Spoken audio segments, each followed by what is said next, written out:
Assalamualaikum warahmatullahi wabarakatuh. Baik, jadi di sini saya akan menjelaskan tentang perbedaan antara Core i3, Core i5 dan Core i7. Jadi yang pertama di sini adalah Intel Core i3.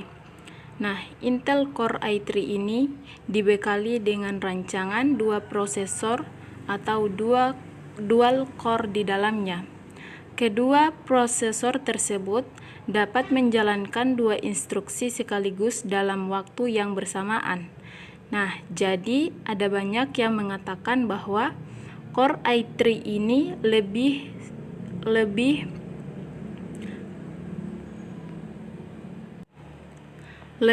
tahan lama terhadap panas, bahkan lebih efisien untuk ketahanan daya baterai. Meskipun demikian, Core i3 juga memiliki kelebihan dan kekurangan tersendiri yang tentunya tidak dapat kita dapati pada prosesor Core i5 dan Core i7. Nah, jadi di sini kita bisa melihat kelebihan dan kekurangan dari Intel Core i3, yaitu Intel Core i3 tidak mendukung teknologi hyperthreading, merupakan kemampuan untuk stimulasi jumlah proses yang ada, sehingga mampu bekerja secara multiproses pada bagian kecil. Teknologi ini hanya dapat dijumpai pada prosesor i5 dan i7. Kemudian Core i3 juga dibekali dengan teknologi turbo boost overclocking otomatis yang berkisar antara 2900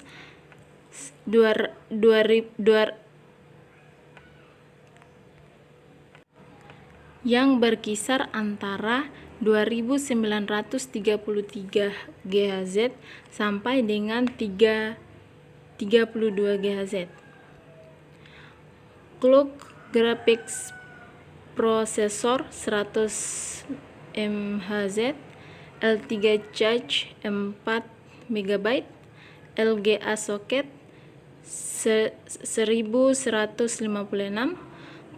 dan juga Core i3 mampu mengintegrasikan virtualizing teknologi dengan GPU atau GPU atau Graphic Processing Unit, sehingga dapat berjalan lebih cepat.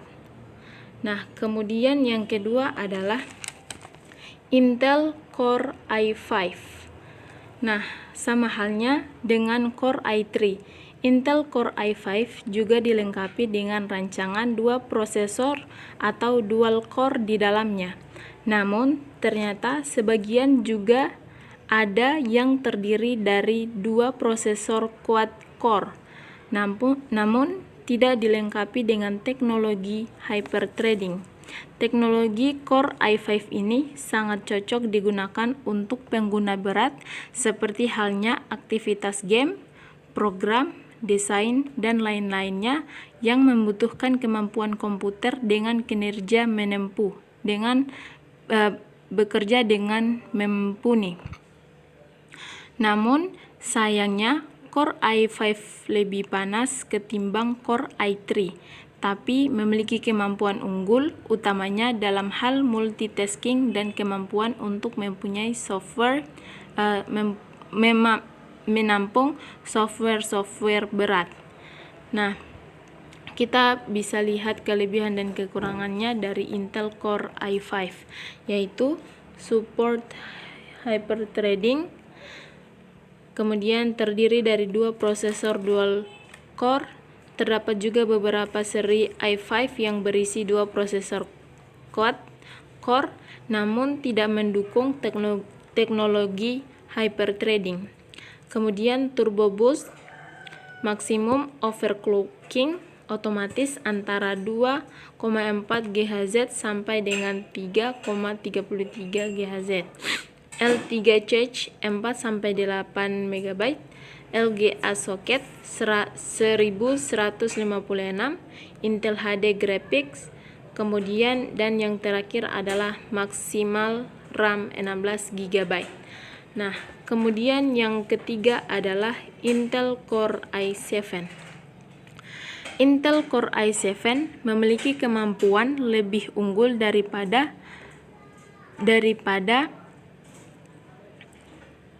dibandingkan dengan dua prosesor yang sebelumnya, yaitu prosesor i3 dan prosesor i5. Nah, pasalnya Core i7 dilengkapi dengan rancangan 4 prosesor quad core dan di dalamnya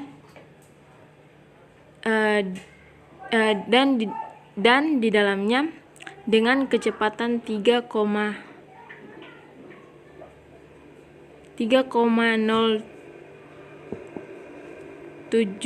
Hz. Saya ulangi lagi. Pasalnya, Core i7 dilengkapi dengan rancangan 4 prosesor quad core di dalamnya dengan kecepatan 3,0 GHz di tiap-tiap prosesornya. Terdapat juga beberapa seri i7 tertentu yang menyediakan 6 prosesor quad core. Selain itu, Core i7 sendiri memiliki kemampuan luar biasa karena mampu memecah 4 prosesor menjadi 8 bagian, sehingga prosesor kerja yang berat dapat dijalankan secara maksimal. Kemudian adapun kelebihan dan kekurangan dari Intel Core i7, yaitu Intel Core i7 mendukung teknologi hyperthreading, turbo boost maximum overclocking otomatis berkisar antara 1,73 GHz sampai dengan 3,33 GHz, L3 Cache 8-12 MB, teknologi Intel Quick Path Interconnect yang berfungsi untuk mempercepat proses pembacaan data mencapai 25,6 GB per detik, LGA socket 1156, Intel HD Graphics maksimal RAM sebesar 24 GB.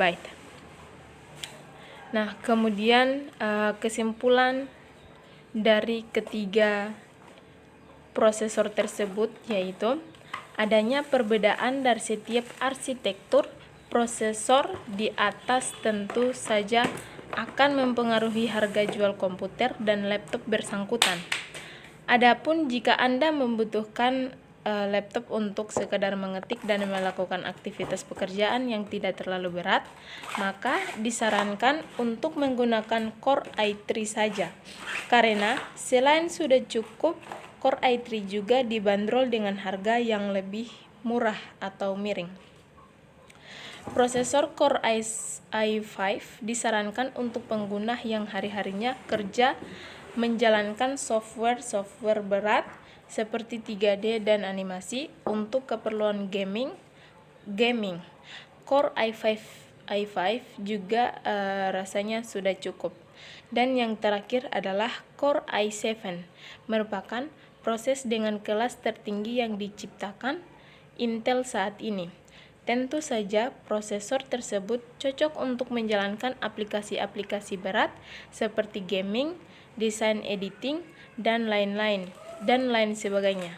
Namun perlu diingat, komputer atau laptop Core i7 mematok harga yang sangat mahal. Ya, mungkin itu saja yang dapat saya jelaskan. Apabila ada kekurangan, maka saya mohon maaf yang sebesar-besarnya. Wabillahi taufiq wal hidayah. Wassalamualaikum warahmatullahi wabarakatuh.